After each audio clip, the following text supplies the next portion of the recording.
My name is Leila, currently 39 years old. I work as a researcher for a pharmaceutical company. My husband Ted is the same age as mine. We were college classmates and got married at the age of 27. We have no children. Our relationship was strained by the fact that we did not have children for a long time. For a while, after we got married, we were comfortable with each other as an extension of our relationship. However, when I got 29, which was our second year after marriage, things started to get a little weird. It started with a Christmas card from my in-laws. "Have you had children yet?" It was written in my mother-in-law's handwriting. She meant it's a gift, so she'll be happy if we have a child someday, right? I told my husband. "Well, I'd like to have one soon," he replied. "Well, if you want to have a child, that's what we should do." But my husband started to repeat that he wanted to have a child because of what my parents-in-law said. Then my parents-in-law started asking if we wanted to have a child, not only in the form of Christmas cards, but also in our faces every time we met. And that's not all. They make me sign up for a gym 5 times a week to build a body that will help me conceive. No caffeine, all food should be organic. Everything in our house was thrown in the trash by them. Moreover, they sent us many childbearing figurines that were made by Native Americans in Sedona, and baobab tree objects, and all sorts of things every month. To top it all off, they brought a pregnant woman to my house out of the blue and told me to be blessed by her.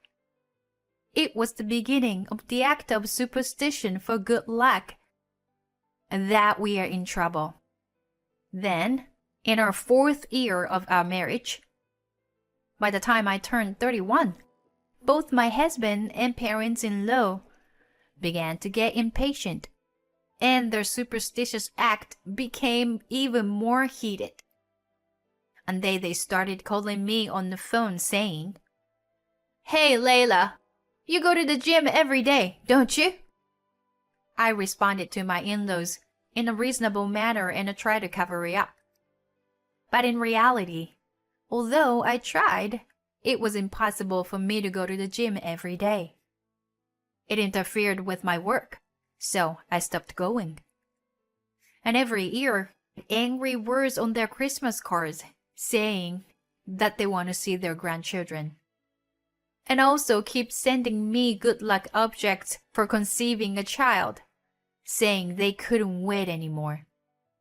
Because of this, my husband even said, "Is your womb possessed by the devil or something?" Possessed by the devil? How come? It's too much nonsense. "Don't be silly. I'm having my period every month," I said to him. "But if that's the case, then menstruation is just a waste of time. I can't help but think it's the work of the devil possessed to your womb, consuming pain every month." My husband was very serious. At this point, I had no choice but to start fertility treatment. I heard that if infertility treatment reveals either the husband or wife is the cause of the problem, many couples forego infertility treatment because it can cause marital discord. But in our case, even before we started treatment, we have been having problems because of my parents-in-law. So, infertility treatment was started to resolve that. Well, the results came back. And it wasn't something that could be solved by good luck. It was my sterile husband. But I'm not going to consider divorcing him because of it. I just thought it would stop all the acting out and accusations. But when my husband saw the test results, "But there are things in this world that science can't explain. The Nazca lines, you know. Infertility is always caused by the wife. He said like it should be the fact. Huh? So, I knew it was almost all your fault. Huh? What? Excuse me? I was speechless with surprise. If that's the case with my husband, I don't need to tell you that my in-laws, who believed in the superstitious thing, ignored the test results and didn't budge on their theory. If the test results were to come back true, I don't think there would be any ancient lore. My mother-in-law said the same thing my husband did. Furthermore, my father-in-law followed. It's an ancient belief that childlessness is caused by the wife. Some say because she wants a superior seed, the egg chooses the seed it accepts. So we're talking about the host of the womb. Layla, listen to your womb. And that's the end of the story. What's the point of the test? What the hell is the voice of the womb? It's just a once-a-month tummy ache. You've spent a lot of money on fertility treatment, ready to go through with it. But it didn't help our strained marriage at all. According to my husband's formula, my responsibility 1. I don't believe the superstition. My responsibility number 2. I have period every month. My responsibility number 3. I lack passion for wanting children. Husband's responsibility number 1. Only the result of the fertility test. Therefore, it seems that I am the cause of the infertility versus him. It is just too unfair. Wait a minute. The passion to have a child? No way. I do want it too. The fact that I went through fertility treatment proves that I want it. And the period thing that I'm responsible for? How is that my fault? I yelled at my husband. I'm just saying that if a woman doesn't want to get pregnant, it won't happen. Don't you get it? He said like I was saying something wrong. And science can be turned upside down if you have the desire to wish for it. Mr. Gordon next door, he was told he had 3 years to live, but he's still alive for more than 4 years. You work for a pharmaceutical company, but you don't even know that. He started to say such a thing to me. This really pissed me off. I'm doing research for a pharmaceutical company to cure people's headache. The current drugs have a high risk of damaging the gastrointestinal tract. I'm trying to improve it.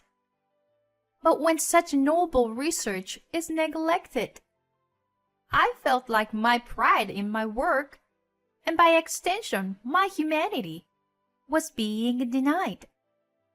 In the meantime, he nagged me. There's no point in living with a woman who has no desire to have children. I guess this is some kind of karma that is prevent me from having children, and so on.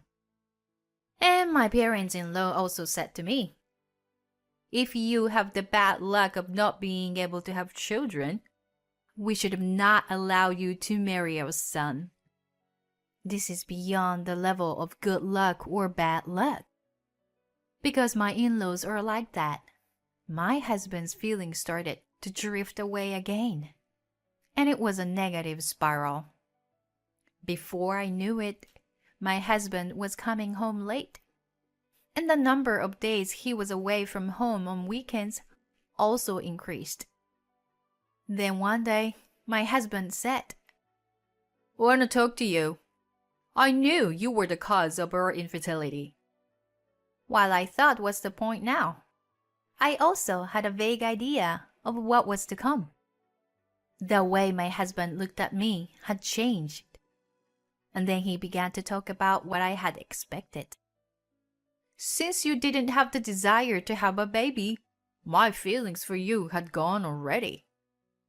And as the reaction to that, I hooked up with a girl who came into the office as a temp. Her feelings for me were stronger than yours. And guess what?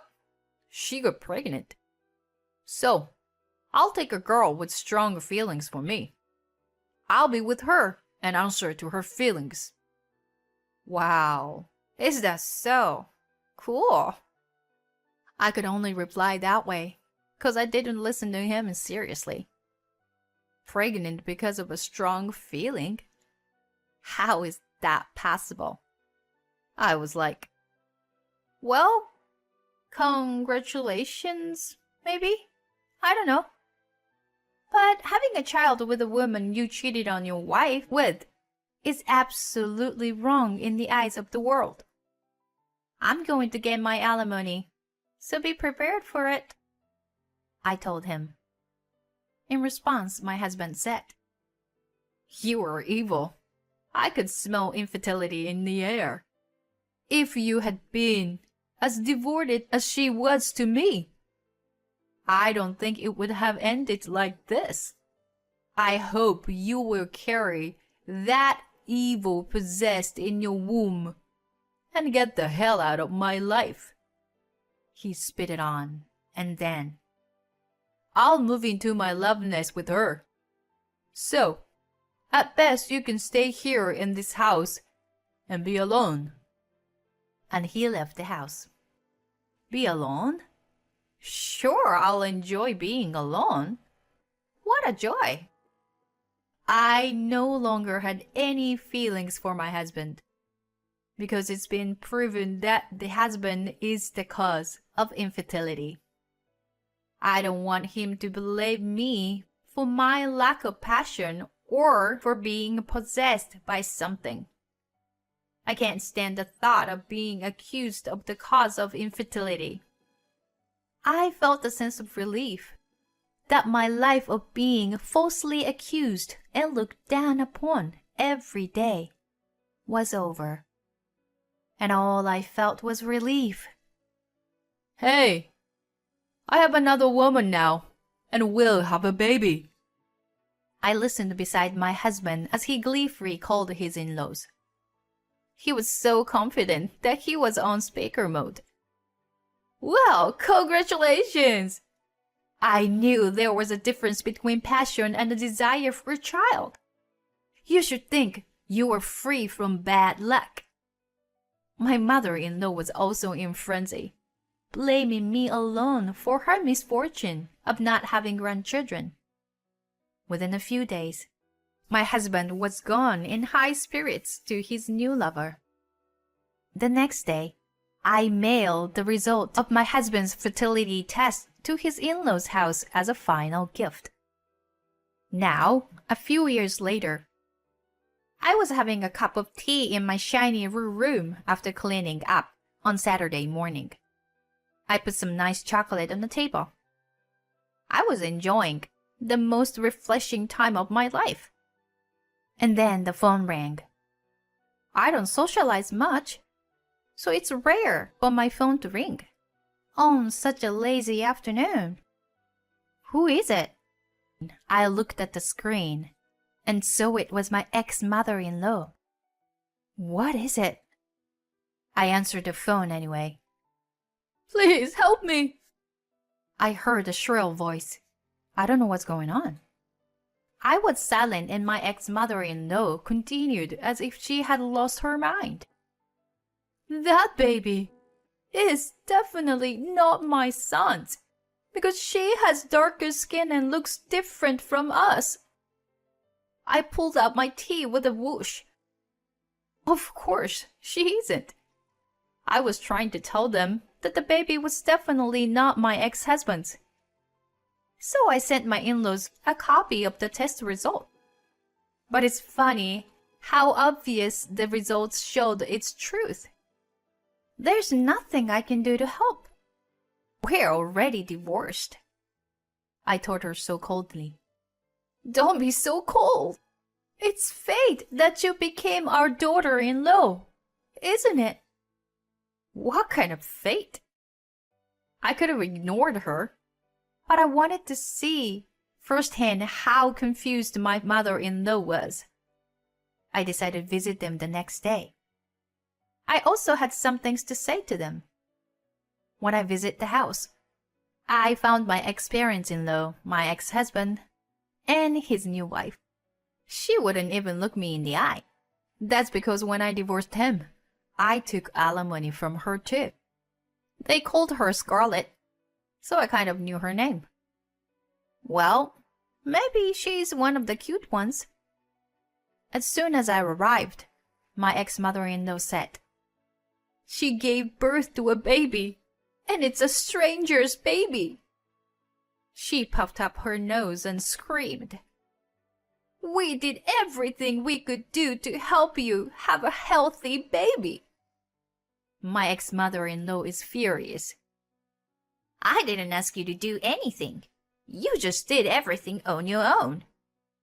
She's no slouch either. "Stop it! Just stop! Both of you! It's obvious that the baby is not my son's." And my ex-father-in-law intervened. "It's funny that I'm here. I'm not involved in this at all. By the way, why am I being called here? It's also obvious that the baby is definitely not mine." I laughed at them. "I called you because it's money related, and you are the source of the cause of everything." My ex-mother-in-law made a loud accusation against me. "That's right. It's because you ripped off the alimony." She, too, turned her anger on me, and she turned her face to her husband.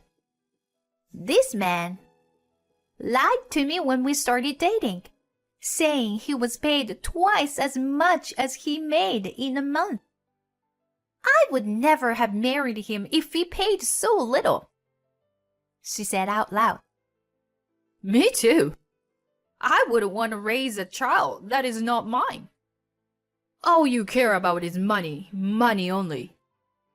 And my ex-husband was furious. "And the only reason this happened is because you, Layla. You took all the alimony."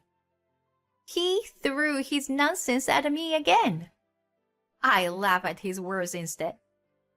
"If the cause of your disagreement is my alimony, what is the cause of your having to pay the alimony?" Everyone except me is stiffening up, shrinking back as if they've been hit where it hurts. You were so blinded by young women that you overstated your income. And you were so blinded by money that you begged for the child you had with another man. Whatever you say, it all started with you, didn't you?" Everyone fell silent. My words broke the silence. "So, whose child is it, after all? For you, money is no longer an option, right? Why don't you just tell us?" I urged her, and she said, "Someone I met at a bar. I only met him once." She matched in a small voice. "So you get pregnant from a one-night stand. However, it's not cheating if you don't know who he is.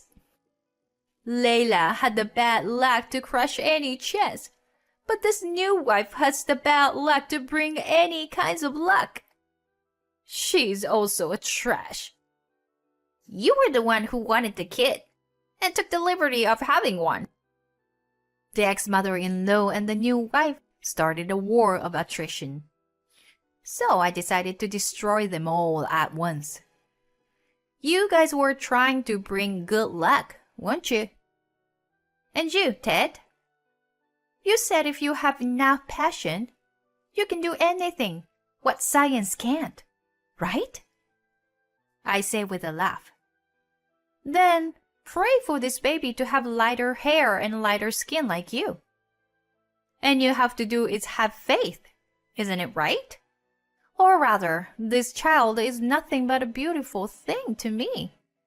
How can you all behave in such a horrible way in front of this baby who has just came into this world? Just then, my phone rang. It was him, just like we planned. Yeah, okay. You can come in now. What? Who's there? My ex-husband and in-laws all looked at me suspiciously. Eventually, I heard footsteps approaching and the doorbell rang. I opened the door and saw the tall man standing there. Layla, I'm here to pick you up. Thank you, honey. Are you okay? I'm sorry, I was out of the house for surgery yesterday. I introduced the man to all. This is my new husband, Ryan. Hello, everyone. What the? Yes, I had remarried. He's a doctor that I met at work. He's tall and well paid. He's a lady first, a very kind man. Well, there's nothing the guys there can't beat. So, goodbye everyone. You told me to live alone, but as you can see, I'm not lonely anymore. I say sarcastically. And Ryan beside me said, I'll protect Layla, no matter what. Then my ex-husband, who didn't understand the situation, Huh? No. How come? He says something incomprehensible. He must have really lost his mind in the confusion of the situation. How's that possible? Layla told me. My husband interjected. It's okay to ask for good luck, if it's just to increase the possibilities a little. But it's not good to use good luck to bring others down. You can't use good luck to be happy to make others unhappy. And don't say it's the person's fault based on that. Then my ex-husband, whose mouth had remained open until then, he brought up his own theory again without any evidence. Well then, why is it that Mr. Gordon next door is living longer than his declared life expectancy? I thought Mr. Gordon had nothing to do with it. It's a standard practice to give a short life expectancy so that the patient can spend the rest of his life with no regrets. Doctors would never say that they would surely die within that period of time. Ryan said and continued. I will never let you people near Layla again. All you bring her is unhappiness. And left the house with me. After that, my ex-husband continued to email me for a while. He was running out of money and wanted me to help him with the alimony, even if it was just a little. According to the story, his new wife, Scarlett, eventually left the house without the child. I guess she gave up on her money-challenged ex-husband and drifted off somewhere far away. The ex-husband is now living with his in-laws, with the child Scarlett left behind. He would deserve it. There's no way I'm going to help him. I just hope the baby grows up safely and happily. Layla, I went to the jewelry store today. My husband handed me a beautifully wrapped box. When I opened it, I found a necklace that I had wanted for a long time. To be honest, it was a little too cute for me, but more than anything, it made me happy to see my husband's thoughtfulness. Thank you, honey. I'm so happy. But is today our anniversary or something? No, I'm just happy to spend every day with you. This is my gratitude to you. Oh, honey, thank you. I am so lucky to have you. I would be happy with him for the rest of my life. I thought quietly to myself and smiled back at them.